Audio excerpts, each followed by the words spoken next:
Hello everyone, this is Shannon from That's So Poe, and today I'm doing my 2021 stats and reflections and my 2022 goals. So let's go ahead and get started right away with the stats. So this year I read 215 books, which is more than I have ever read by quite a bit. So I was a little surprised by that, but hey.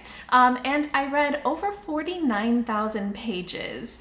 This means that I read about 228 pages per book, which is pretty typical for me. I like to read a lot of short things.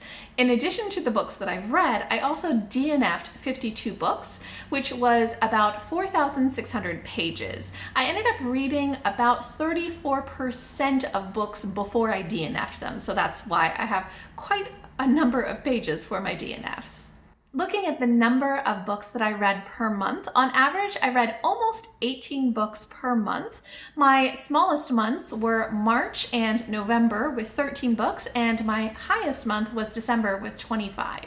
Looking at number of pages read per month, on average, I read about 4,000 pages, and my smallest month was April, where I read just under 3,000. My largest month was December, where I read just over 6,000. Looking at the size of the books that I've read, I have a pretty even distribution between books that were under 100, within the hundreds, within the 200s, and within the 300s. I have very few books that are over 400 pages, but there were a few.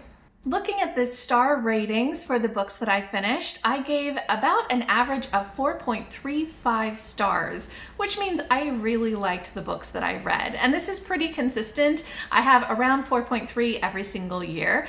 This year I had 89 5-star reads. I had so many books that I loved, and about 80% of what I read was 4 stars and above, so really good reads. However, I do DNF quite a lot, so I like to give an adjusted version of this chart where I include my DNFs, or did not finishes, and my NFNs, or not for nows. So if I count these as 2.5 stars, then it ends up being quite a different chart where about 20% of what I read was 2.5 stars. So that means that only about 60% of the total books that I tried to read this year were 4 stars and above, and it brings down the average to 3.99.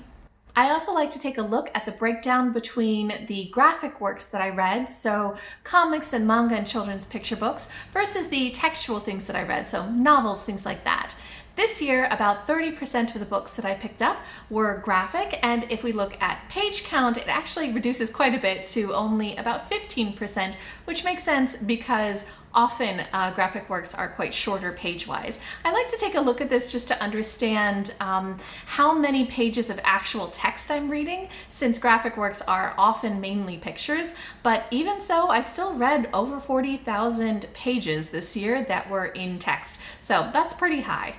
Looking at the format of the books that I picked up, most of what I read was novels, although a chunk of collections and novellas as well. Quite a few picture books, which I'm happy about. Not as many manga this year, which I'm a little sad about because I do really love manga as well. Looking at the age category, the vast majority of what I read was adult works, which makes sense. I really enjoy adult works, but I also really love middle grade, so I kind of wish that that number was a little higher. I'm glad that the children's stuff is a little higher because I picked up so many picture books this year, and YA is very hit or miss with me, so it makes sense that that's a little lower.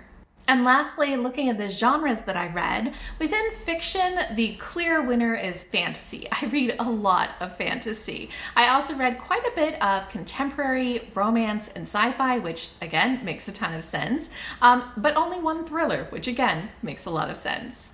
In nonfiction genres, the clear winner is memoir. I really do like memoirs, so I'm very happy actually that this is the bulk of my nonfiction reading, followed by biography and history. So these are very related and I really enjoy them.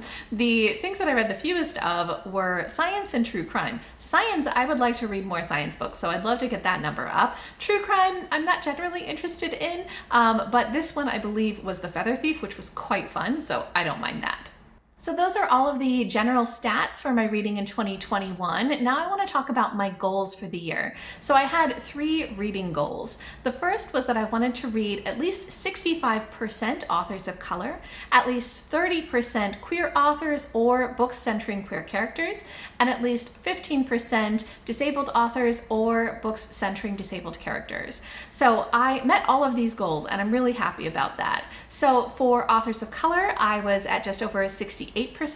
For queer authors and queer characters, I was just over 30%, and for disabled authors and disabled characters, I was just over 18%. So I'm really happy that I met or exceeded all of those goals, and I felt like there was quite a lot of variety to what I was reading this year, and that just really made me happy. Then I had 4 channel goals. The first was to make 2 to 3 videos per week. The second was to do more standalone reviews of new releases by marginalized authors. The third was to CC or closed caption all of my videos. And the fourth was to do my monthly priorities. So for the first one, to make 2 to 3 videos per week, I did okay. I made 109 videos in the year, which is about 2 videos a week, but I had quite a few weeks where I was making only 1 video or where I wasn't making any videos at all. Even though in the beginning of the year I made often 3 videos per week, especially towards the end of the year, I really slowed down. I got kind of tired. So this one was okay, but not quite what I had hoped it would be. For the standalone reviews, I think I did okay on this. So I did 27 total standalone reviews, and I would say that about 19 of those were about new releases by marginalized authors. And I feel like that's not too shabby. That is a little bit less than 1 every other week. And I'm really happy that I made those reviews because a lot of those books were just favorites of mine that I wanted to share. For the closed caption, I succeeded in this. All of my videos are closed captioned, and my plan is going forward to continue to closed caption everything that I make. It is a bit of a time sink in terms of the amount of time it takes to fix those, but I just really like having those CCs and making sure that it's accessible. So I'm glad that I was able to accomplish that, and this will just kind of be the default for me going forward.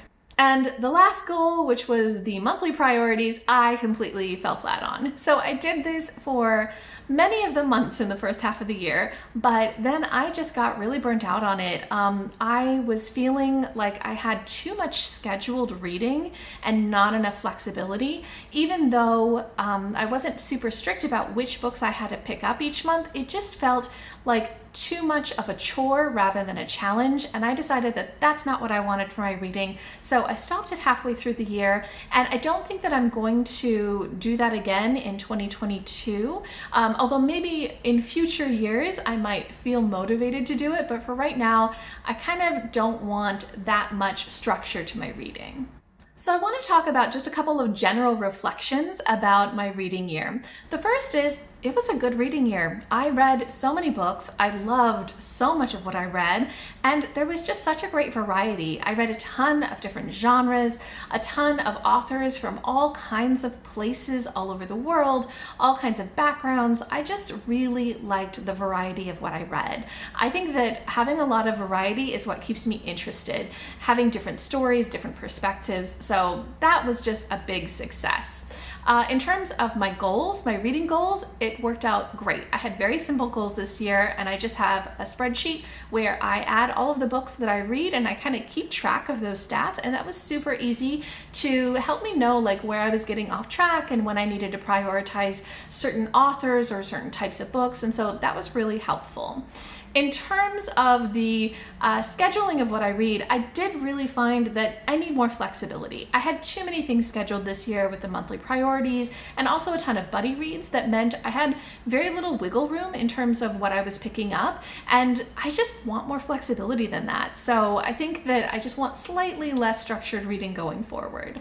And in terms of my channel as well, I think I want a slightly slower pace. So 2 to 3 videos a week is great in terms of all the things I want to make videos about, but not so great in terms of the amount of time it takes me. 3 videos somehow is just so much more work than 2 videos. So I want to kind of limit myself and not try to stretch to that many videos a week. I think 1 to 2 videos is actually just perfect for what's very maintainable to me. So lastly, I want to talk about what my goals for 2022 are. So I want to have just some reading goals and some reading priorities and no specific channel goals. So for my reading goals, very similar to last year, I want to focus on the diversity of what I read. So in addition to the ones that I had before, I do want to focus a little bit more on reading internationally. So for this year, I want to do at least 70% authors of color, at least 35% queer authors or queer characters, at least 20% disabled authors or disabled characters, and then I wanted to add in at least 25% international books. So that means books that are not from the US, the UK, or Canada for me, and 15% translated works. I think that even though I'm doing a pretty good job in terms of the diversity of what I'm reading for US authors, I'm not doing such a great job in terms of reading from across the world, so I want to add in a little bit of a statistic there to keep track of it. And then I have 2 reading priorities for the year. So rather than having monthly priorities or anything like that, these are just some overall year-long priorities for what I want to focus on picking up. The first is, I think for many booktubers, to focus on my owned TBR. So I read a lot of library books and that is wonderful, but those due dates make them often a priority and I don't get to some of the things that I own. So I want to focus on that just a little bit this year. So I have 19 physical and 42 ebooks that I own. Many of these I have owned for quite a few years. So I'd like to just make a dent in that. I don't need to get it to like a zero TBR or anything like that, but I just want to make progress. My other reading goal is pretty similar to last year. I want to focus on reading new releases by marginalized authors and making standalone reviews for the ones that I love. I think that in terms of what any reviewer can contribute to the community, what we can do is we can share our love of the great books that are happening and do it quickly after a book is released so that that author can have a little bit of buzz about their book and so that people can find out about it and read it and review it, and that can spread, and that I think will make a big difference for those authors in terms of how many people are picking up their book and also if they're going to have enough buzz to be eligible for different awards for that year, which can boost their career quite a bit. So that's what I want to prioritize this year. Okay, so those are my 2021 stats and reflections and my 2022 goals.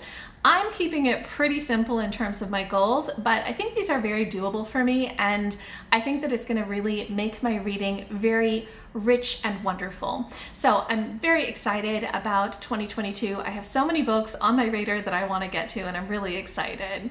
If you guys have any thoughts or any comments about the statistics, anything that you were surprised about, anything that is different from how your reading year went, what are your goals for 2022? Are you being ambitious or are you kind of keeping it low key like I'm doing? Anything you want to chat about, just leave me a comment down below.